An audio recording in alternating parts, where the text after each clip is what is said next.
We'll guide you through how to change the Apple ID account on the App Store on an iPhone. If you find this useful, then consider subscribing and liking the video. For whatever reason you wanted to go and change the Apple ID account in the App Store on an iPhone, we'll guide you through how you can go about this. Perhaps somebody else needs to go and use their account. So we're going to guide you through how this can be done step by step.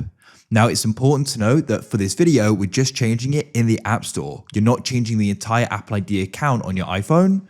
We'll guide you through how you can quickly do that at the end though, but we're just doing it for the App Store. So what you need to do is come into the App Store like so, and then in the App Store, you need to go to the top right and you need to go and find your profile icon. You can access that on any of the pages and go and tap it. You'll go and see the current account at the top here, and what we need to do is go and scroll all the way down, past all the updates, and then right at the bottom, you should see the option for sign out. So what you can do is go and tap there, go and wait, and then if we scroll to the top, you'll go and see it now says sign in with Apple account. So you can then go and tap there. It'll go and say about signing in to this account, which is your iCloud account, which is currently in the main settings. If you want to go and use a different one, press not. Then you'll get a pop-up and you can then go and sign into the account there, which you want to go and use. If you want to go and change it for your entire iPhone, then you need to come out of the App Store and open up the settings. Then you can press the account at the top, scroll down and you can go and press sign out. And you can press sign out but don't erase, and then you can sign out and log in with another one.